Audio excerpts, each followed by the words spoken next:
Yo guys, what's going on? My name is Max and welcome back to another coding tutorial. In today's video we are going to create this beautiful looking theme toggle animation, and believe it or not, this doesn't even require that much code.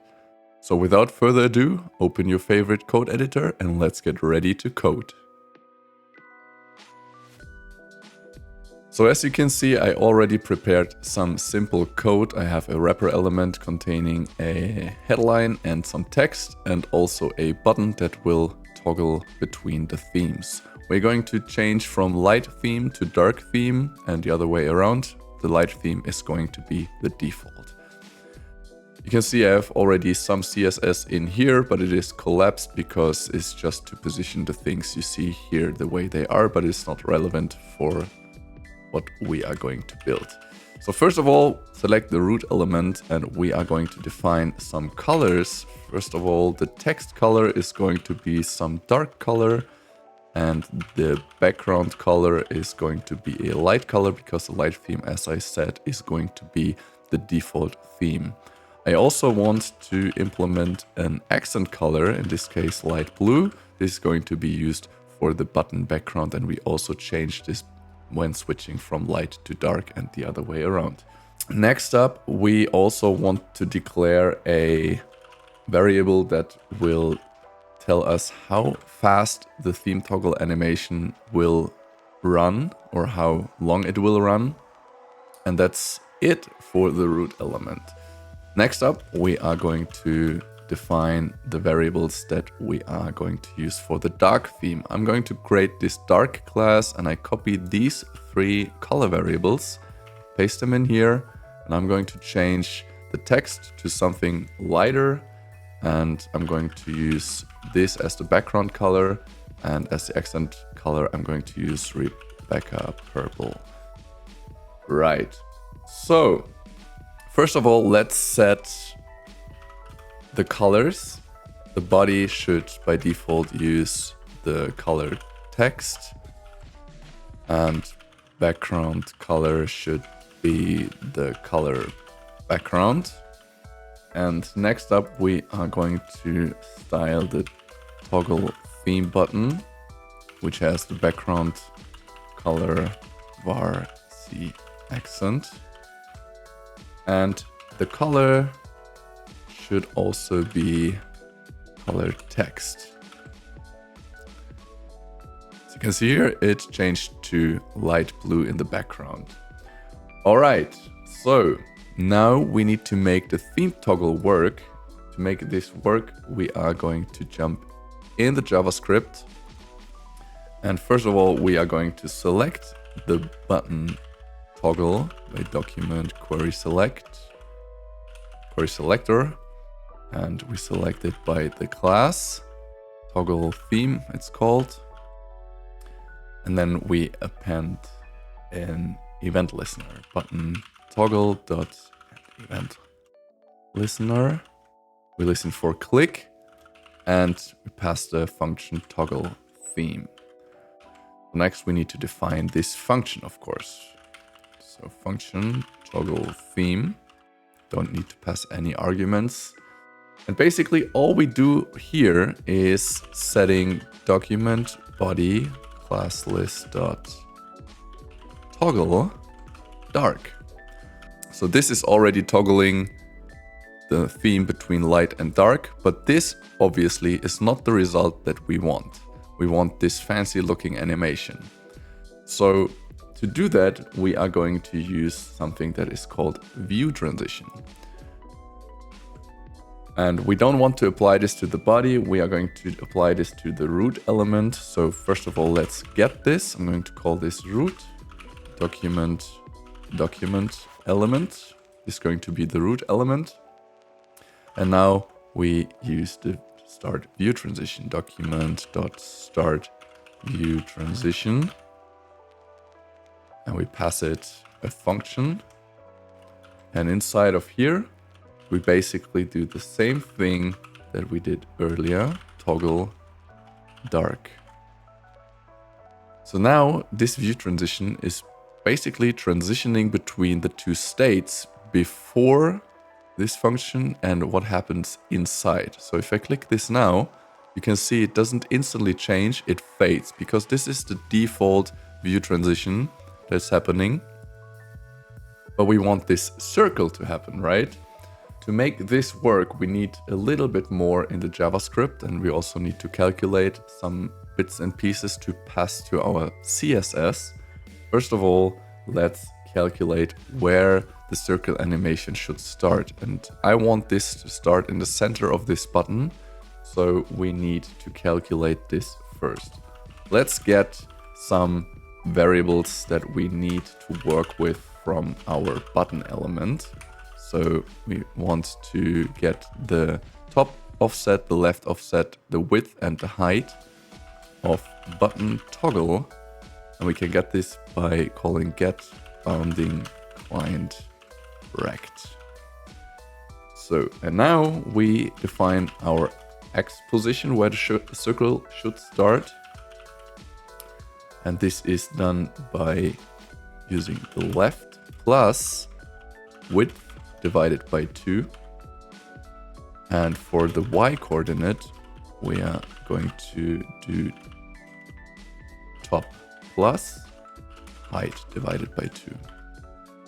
So these two variables we need in our CSS. To do so, we are going to set some custom style properties. This on the root element, style set property, and we call this theme-x.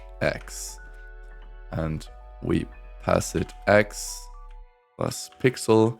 We could also implement the pixel part in the CSS, but for demonstration purposes, I'm going to use it this way.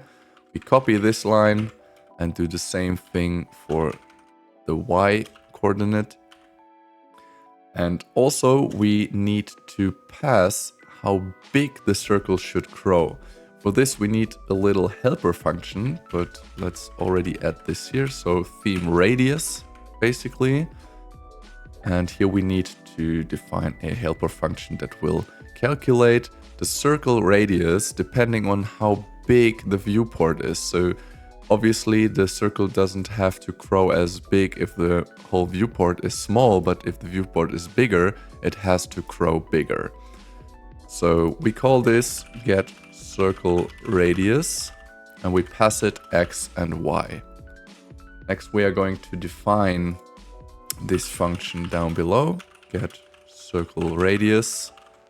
We have the x and the y value. Now we want the width and the height of the window, inner width and inner, oh no, sorry. Height is window.inner height. Now we need to calculate basically the distances from this point to the top left, the top right, the bottom right and the bottom left. To do so, we are going to create an array distances, and we use the math hypot function with x and y. Math hypot is x minus width and y.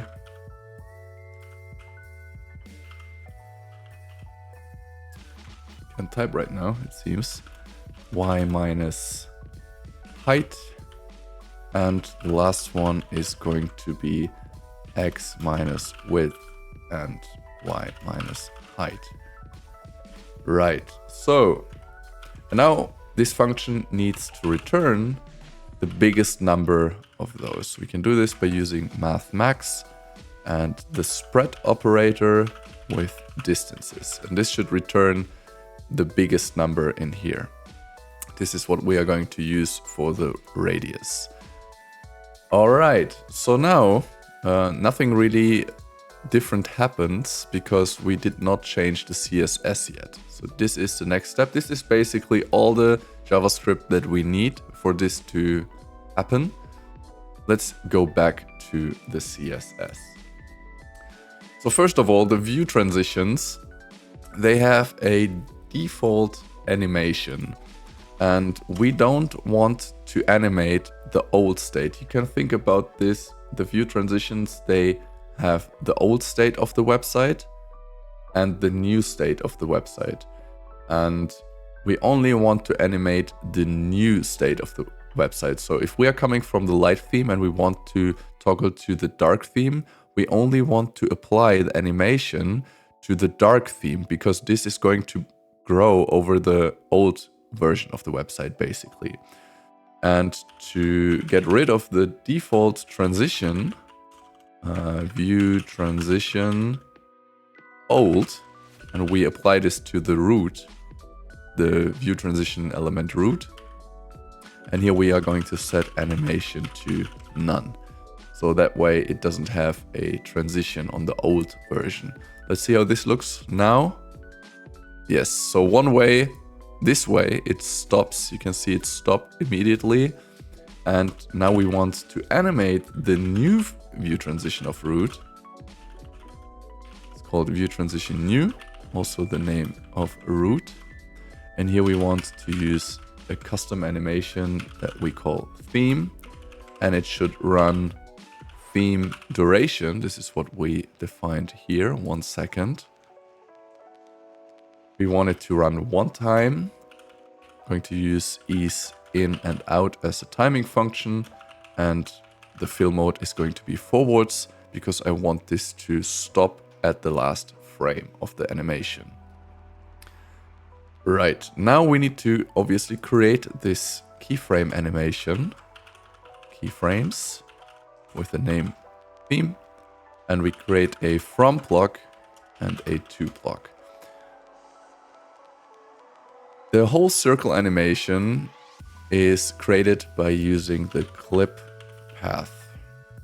And this clip path is going from circle 0 pixels at var theme x, var theme y.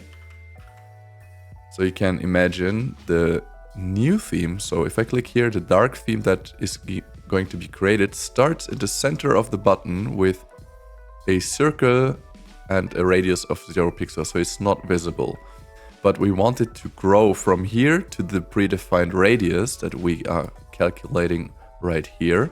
And we're passing this as a variable to our CSS.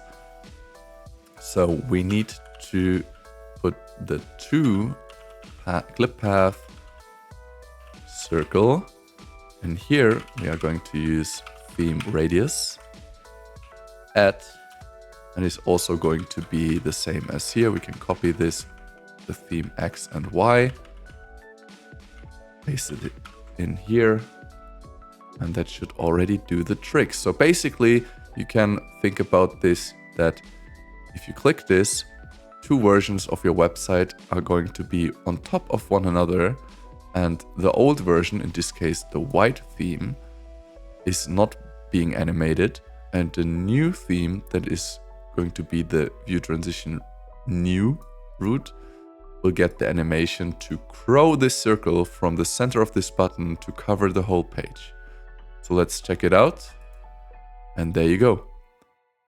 The circle grows to the furthest away corner and then stops, and we have this beautiful looking theme toggle animation. If you liked this video, please let me know in the comments and give it a thumbs up. I would very much appreciate it. And also let me know if you have any suggestions for future videos. I'm glad to help with any kind of front-end topic. Thanks, and see you in the next video. Bye bye.